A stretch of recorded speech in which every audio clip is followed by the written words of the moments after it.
ኤምባሲው ምን አይቶ ነው?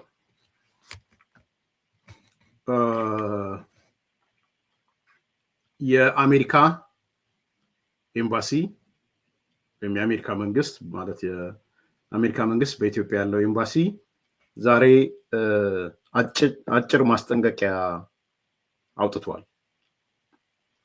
እና ያንን ማስጠንቀቂያ ትንሽ ማየት የአዲስ ኮምፓስ ትኩረት ካረገበት ነገር አንዱ የዜጎች ደህንነት የሀገር ደህንነት ነው።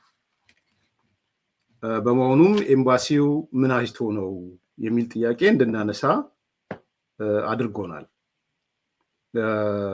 የአሜሪካ ዜጎች ራሳችሁን ከአደጋ ጠብቁ የሚል ማስጠንቀቂያን ያስተላለፈው። የአሜሪካ ዜጎች በየትኛውም ቦታ ሲንቀሳቀሱ ለራሳቸውና ቤተሰቦቻቸው ደህንነት ጥንቃቄ እንድታደርጉ ይላል። በሆነ አጋጣሚ ወንጀል ሊፈጽምባችሁ ይችላል። ስለዚህ ጥንቃቄ ማድረጋችሁ ከአደጋ ስለሚያድናችሁ አካባቢያችሁን በአይነ ቁራኛ ተከታተሉ። በመሆኑም ከስብሰባ ከሰልፍና መሰል እንቅስቃሴዎች ታቀቡ። እንደዚህ አይነት መሰባሰብ በከተማዋ ጭንቅንቅ ያስከትላል። በሆነ አጋጣሚ ወንጀል ሊፈጸምባችሁ ይችላል፣ ሁከት ሊያስከትል ይችላል ይላል። እንግዲህ ማሳሰቢያው እንደዚህ አይነት መሰባሰቦች፣ ሰልፎችና ሁነቶች ወይም ኢቨንትስ ባልታሰበ ጊዜ ሊከሰቱ የሚችሉ በመሆናችሁ ራሳችሁን እንድትጠብቁ እናሳስባለን የሚል የአሜሪካ ኤምባሲ በኢትዮጵያ የሚገኘው የአሜሪካ ኤምባሲ ለዜጎቹ በሚል ማስጠንቀቂያ አስቀምጧል። እዚህ ስቱዲዮ እስክገባ ድረስ የፌዴራል መንግስት ወይም እንደ መንግስት ያለ አካል የሰጠውን ምላሽ አላየሁም። እዚህ ላይ የአዲስ ኮምፓስ ቤተሰቦች የተሰጠ ምላሽ ካለ አፕዴት አድርጉኝ። አፕዴት እያደረግን እንሄዳለን ማለት ነው። ቀጥታ ስርጭት ላይ አስተያየታችሁንም ማየት ስለምፈልግ ነው። በዚህ ጉዳይ ላይ ምንድን ነው ዋትስ ጎይንግ ኦን? የአሜሪካ ኤምባሲ ወይም የአሜሪካ መንግስት እንደ መንግስት እንደዚህ አይነት ማስጠንቀቂያዎችን ያስተላለፈበት ምክንያት ምንድን ነው የሚለውን መጠየቅ የሚያስፈልገኝ ይመስለኛል። መጠየቅ አለብን። መጀመሪያ እንዳልኩት የጥንቃቄ መልእክቱን እንደ አንድ የአሜሪካ ዜጋም ለኢትዮጵያ ላይ እንደተላለፈም ማስተላለፉ ተገቢ ነው ብዬ አስባለሁ። ኦኬ፣ አብዩ የፌዴራል ፖሊስ ኮሜንት ጽፏል በሱ መግለጫ ስር። እስቲ ምንድነው ያለው ፌዴራል መንግስት? ከገባው በኋላ ከሆነ እንዳልኩት እየጠበቅኩኝ ስለነበረ ማዕከላዊ መልእክቱ ምንድን ነው? ፌዴራል ፖሊስ መልስ ከሰጠ ምንድነው የሰጠው መልስ? ትንሽ መሰረታዊ ይዘቶቹ ላይ አምናለው ጻፍልኝ፣ ወደ ሚዲያው ከገባው በኋላ ማለት ነው። እሱን ጻፍልኝ አቡይ። ኢን ኤኒ ኬዝ ፌዴራል መንግስት መልስ ከሰጠ በጣም ጥሩ። አንዱ ሀሳቤ እሱ ስለነበረ ግን የመልሱን ይዘት ማወቅ እፈልጋለሁ። ሌሎችም ለአድማጮችም እዚህ ሁሉም ቤተሰብ ስላለው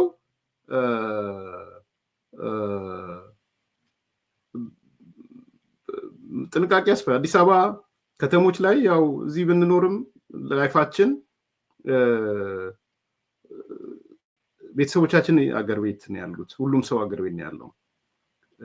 ስለዚህ ምንድን ነው የመለሰው መልስ የሚለው ኮንቴንት ዋይዝ ከተጻፈ በይዘት ደረጃ አስቀምጡልኝ። የሆነ ሆኖ ግን የተወሰነ ነገር ማንሳት እፈልጋለሁ።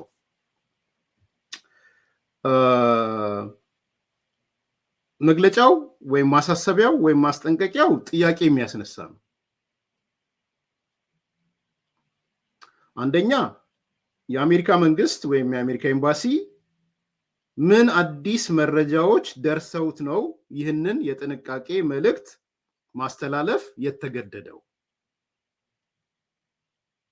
ምንድን ነው የደረሰው? እንዴ የማወቅ እኮ ዜጎችም የአሜሪካ ያሉ ዜጎችም ማለት ዲቴይሉን በዚህ ሰዓት እንዲህ ሰዓት ላይባል ይችላል። ደርሶኛል ብቻ ነው ያለው። ምን ማለት ነው ደርሶኛል ማለት ራሱ? ስለዚህ እኔ መጀመሪያ የምጠይቀው የአሜሪካ መንግስትም ምን ቢደርሰው ነው ምን አይቶ ነው የሚለው አንደኛ ማንሳት የምፈልገው ጥያቄ ነው። ከዚህ ጋርም ተያይዞ ሁለተኛ የአሜሪካ መንግስት ወይም የአሜሪካ ኤምባሲ እንደዚህ አይነት ማስጠንቀቂያዎችን ሲያወጣ ከኢትዮጵያ መንግስት ጋር አስቀድሞ መነጋገር ለምንድን ነው የተሳነው? ነፃነት ይኖራቸዋል። እኔ የግዴታ እያንዳንዱ የሚያወጡትን መግለጫ ከኢትዮጵያ መንግስት ጋር ይነጋገሩ እያልኩ አይደለም። ለዜጎቻቸው ነው የቆሙት። ግን አትሊስት አዌር የማድረግ ኢንፎርሜሽን አይለዋወጡም ብዬ አላስብም። አይደለም እሱ የግድያ ምናምን ኤፍቢአይ ተብሎ ሄዶ ሰምተን አልነበር እንዴ? ስለዚህ ኤምባሲው ያገኘውን ማስጠንቀቂያ ያገኘውን ስጋት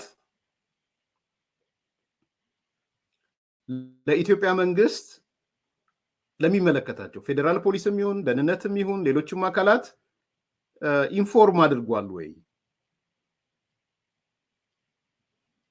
ይሄንን ደግሞ ሁለተኛው ነጥብ ነው የሚሆነው። ምክንያቱም እንደዚህ አይነት ማስጠንቀቂያዎች ብዙ ነገሮችን አፌክት ያደርጋሉ። በጣም ብዙ ነገሮች አፌክት ያደርጋሉ።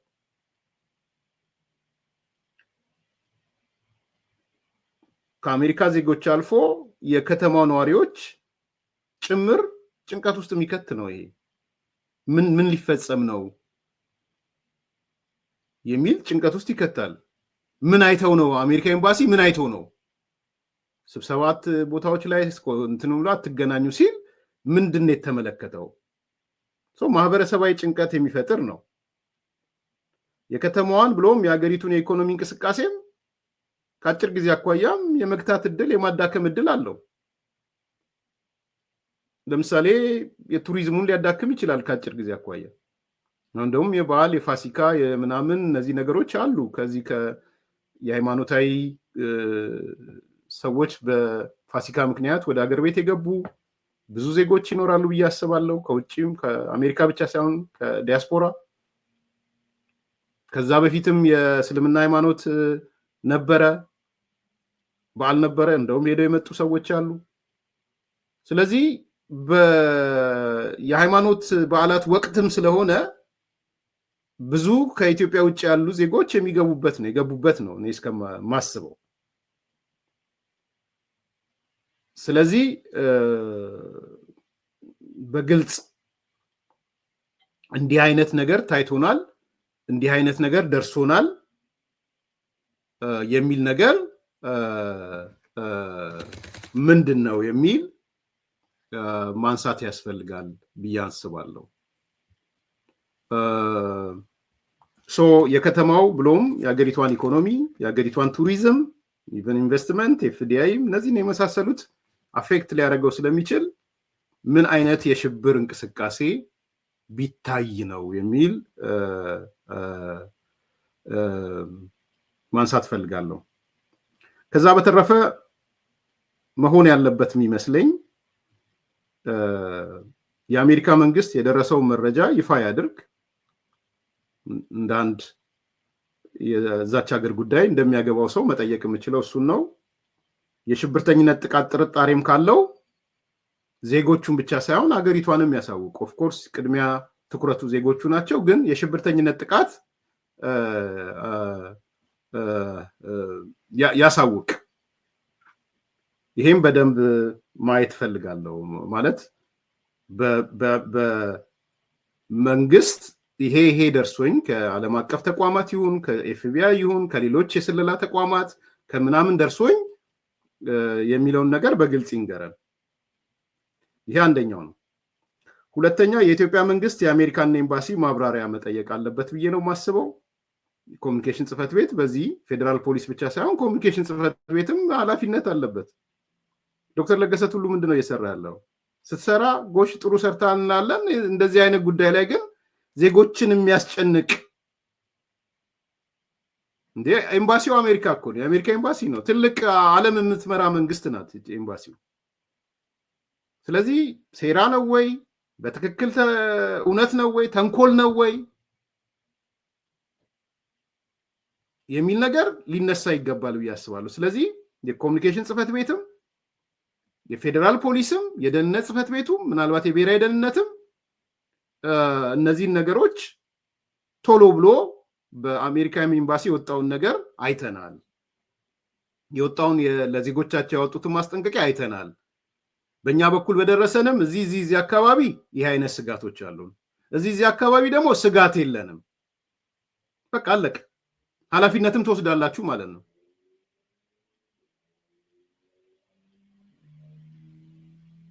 ይሄ ትልቅ ነገር ነው የሚመስለኝ እኔ እና በተለይ ኮሚኒኬሽን ጽህፈት ቤት ይሄንን ያልሰራ ታዲያ ምንድን ነው የሚሰራው? እኔ አይገባኝም። አንዳንዴ ይሄ በጣም ፈጣን ምላሽ እኮ የሚያስፈልገው ነው። እንደ ጆክ ነው የወሰደው ፌዴራል ፖሊስ እንዴ? ለሱ ጆክ ሊሆን ይችላል። አቡዬ ነው መሰለኝ አይደል? የዘወትር ተከታታይ ነው። ለነሱ ጆክ ሊመስል ይችላል። ለነሱ ጆክ ነው ማለት ግን ኢፌክቱ ጆክ ነው እንዴ? ያንን ነው ያነሳ ያለው። ኢትስ ኖት ኤ ጆክ እንደ አሜሪካ ናት። ኤርትራ መንግስት አይደለም እኮ የኤርትራ መንግስት አይደለም ተጠንቀቁ ያለው የአሜሪካ መንግስት ነው። ብዙ መረጃዎች ያሉት ብዙ ማስረጃዎች ያሉት መንግስት ነው ይሄን እያስተላለፈ ያለው። ስለዚህ እንደ ጆክ አድርጎ ከቆጠረው ኦኬ መግለጫ ይስጥ፣ ኃላፊነት ወስዶ የኢትዮጵያ መንግስት የአሜሪካ መንግስት ያወጣው የማስጠንቀቂያ መልእክት ተጨባጭነት የሌለው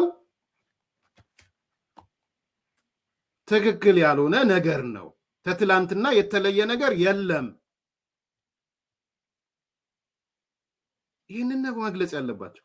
በቃ ዜጎችን የማረጋጋት ስራ እኮ የዜጎች የመንግስት ስራ ነው። በዋናነት የኮሚኒኬሽን ጽህፈት ቤት ስራ ነው። ስራ አስፈጻሚው ምናልባት ተሰብስቦ ይሆናል እዛ ውስጥ ሆኖ ያልሰሙ ከሆነ ሌሎቹ እንዴት ነው ኦፕሬት የሚያደርጉት ከስራ አስፈጻሚ ውጭ ያሉ? ስለዚህ ለምን ለአንድ ቀንስ ሰው ይሸበራል? እና የአሜሪካ መንግስት በእርግጥም ተጨባጭ መረጃ ሳይኖረው ባይዘው ይሄ የሰላም ማጣት የምናምን አይደለም። አንዳንድ አስተያየቶች እያዩ አገሪቷ ሰላም ናት ለማለት ነው ምናምን የሚሉ አስተያየቶች አይቻለሁ። እኔ ወንድም አውሮፓም ማስጠንቀቂያ ይሰራል።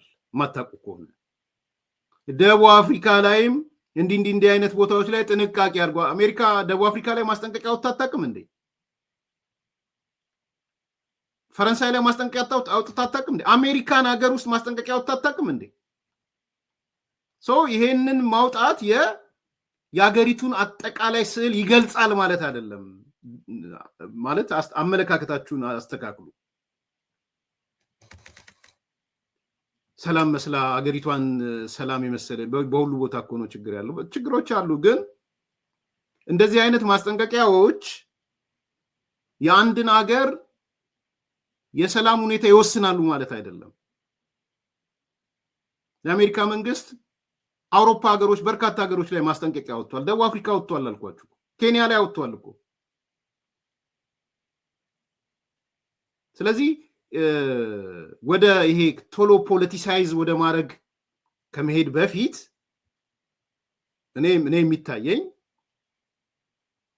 የኮሚኒኬሽን ጽህፈት ቤት ቀጥታ ደውሎ ወታደራዊ አታሸውም ሌሎቹም ጋር ኤምባሲው ጋር ደውሎ እንዲህ አይነት መግለጫዎች አወጣችኋል፣ ምን አይታችሁ ነው? ምን ተመልክታችሁ ነው?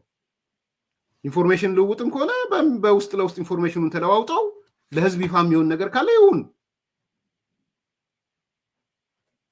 ይሄ ኢምፖርታንት ነው ይመስል። ይሄ ማለት ኢትዮጵያ ከሽብር አዲስ አበባ ከሽብር ስጋት ነፃ ናት ማለት ደግሞ አይደለም። አንደኛ የብሔራዊ ደህንነት ምክር ቤቱ ከወር አይሞላውም እኮ አደጋዎች እንዳሉ ይፋ አድርጓል። ወር አይሞላውም የብሔራዊ ደህንነት ምክር ቤቱ መግለጫ።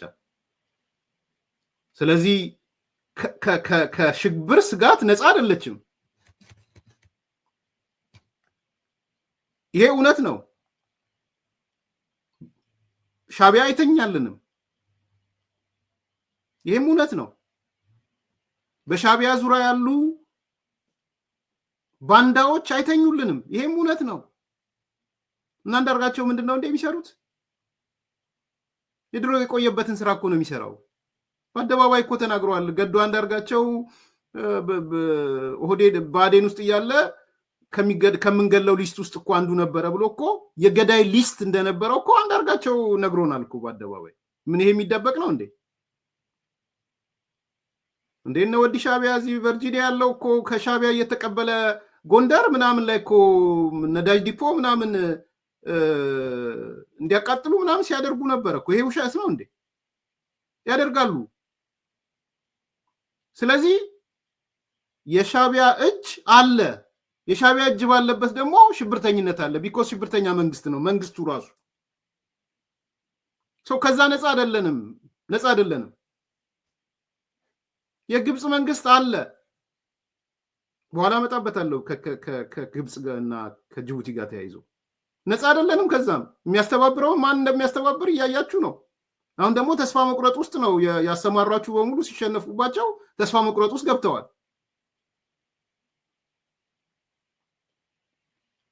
ስለዚህ ኢትዮጵያ ከአዲስ አበባ ከሽብር ጥቃት ነፃ አይደለችም።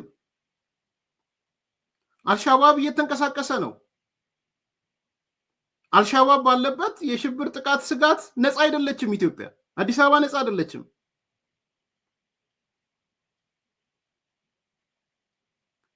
የህወሓት አመራሮች እነ ጀነራል ፍስሐ መንጁስ መታወቂያ ቢጫ መታወቂያ ቀይረው ለሻቢያ ሰዎች እንደሚሰጡ የአደባባይ ነገር ነው፣ ተነግሯል። በአደባባይ አላስተባበሉም። የሻቢያ ሰዎች በአንድ ኪሳቸው የሻቢያ መታወቂያ፣ በአንድ ኪሳቸው የትግራይ መታወቂያ ይዘው እኮ ነው ያሉት። ስለዚህ ወደ አዲስ አበባ ሲመጣ የሻቢያ መታወቂያውን ቀዶ የትግራይ መታወቂያውን ይዞ ይመጣል።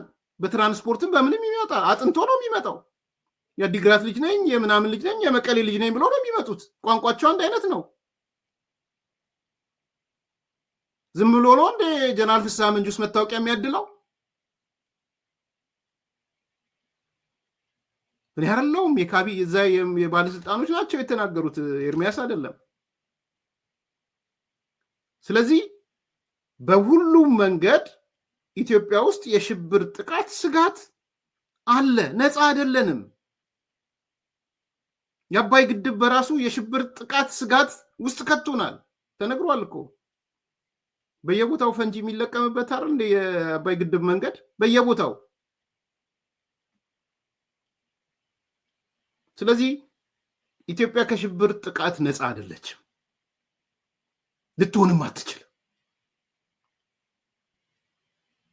በዚህ በኩል አልሻባብ ባለበት፣ በዚህ በኩል ሻቢያ ባለበት፣ በዚህ በኩል ኢጅፕት ባለችበት፣ በዚህ በኩል አንዳንዱ ታጣቂ ኃይል በሽብር ጉዳዩን ማስፈጸም ይፈልግ ባለበት፣ ቦኮ ሐራም እየሆነ ባለበት፣ ታሊባን እየሆነ ባለበት፣ ክርስቲያን ታሊባን እየሆነ ባለበት፣ ቤተሰቦች የሚያርድ ባለበት ከኔ ውስጥ ሄዷል። ምንድነው ኦልሬዲ ሽብርተኛ ሆኗል እኮ የጃልመሮ ኦሮሞ ነፃነት ግንባር ከሙሉ ለሙሉ ወደ ሽብርተኝነት ተቀይሯል። ባይዘው ሙሉ ለሙሉ እኔ ድሮ የኦሮሞ ነፃነት ሰራዊት እያልኩ ነበር። አሁን አልገልጽም። በነገራችን ላይ አልገልጽም። የኦሮሞ ነፃነት ሰራዊት አይደለም። የጃልማሮ ቡድን ሽብርተኛ ነው ለኔ። ስፔሬድ ከአንድ ቤተሰብ 8-9 በቂም በቀል የሚገል አውጥቶ የሚረሽን የ2 ዓመት የ9 ዓመት የ10 ዓመት ለኔ ያልቆልኛል። እዛ ጋር ጨርሻለሁ። ባይዘው ከጃልማሮ ጋር ያለኝ አትሊስት ለሰላም ብዬ የማስበው ነገር ብዙ ርቀት የሚሄድ አይደለም። ያ ማለት ድርድር ይምጣ ይምጣ እያልኩ አይደለም። ድርድር ወሳኝ ነው። ያኔ ተጠያቂነት ስለሚመጣ ድርድሩ መጥቶ ተጠያቂነት ሲመጣ ተጠያቂ ይሆናሉ። ይሄ እውነት ነው። ምንም ጥያቄ የለውም። ስለዚህ የኢትዮጵያ የሽብርተኝነት ስጋት የለባትም እያልኩ አይደለም። እኔ አለባት በጣም። ኢትዮጵያ እንዳትረጋጋ፣ ሰላም እንዳታገኝ ከግራ ከቀኝ የሚወጥሩ አካላቶች አሉ። እውነት ነው እሱ።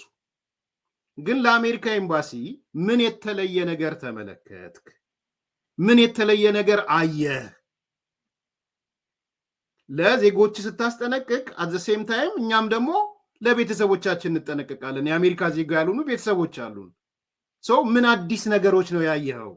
የት አካባቢ ነው ያየኸው? ምክንያቱም የሆነ ሰው ከውጭም ወደ ኢትዮጵያ ሊሄድ ነው ብሎ ሲያስብ የአሜሪካ ኤምባሲን ፖፕአፕ ያደርግለታል። ኧረ ጉዞ ማስጠንቀቂያ ጉዞ አይደለም ባይዘው የጉዞ ማስጠንቀቂያ አይደለም፣ አትሂዱ አይደለም፣ ባላችሁበትም በመጣችሁበትም ተጠንቀቁ ነው የሚለው። የሆነ ጋዘሪንግ ያለበት ቦታ አትሂዱ ነው የሚለው።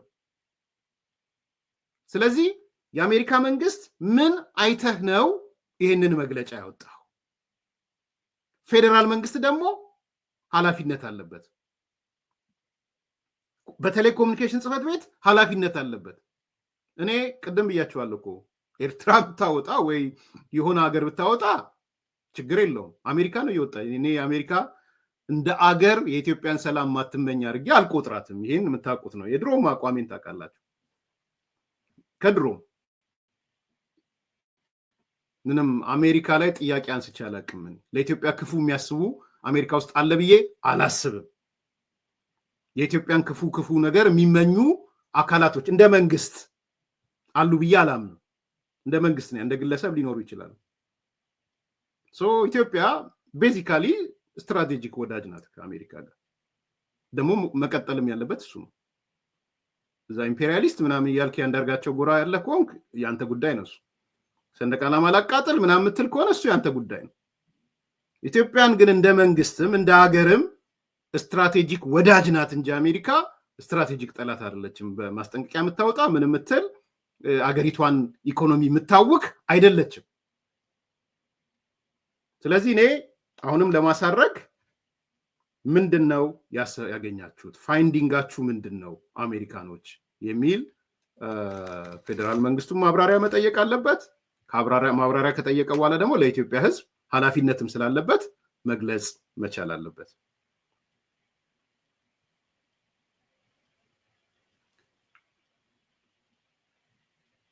ላይክ አድርጉ፣ ሰብስክራይብ አድርጉ፣ ሼር አድርጉ። አስተያየቶቹ ጥሩ ናቸው ብዙ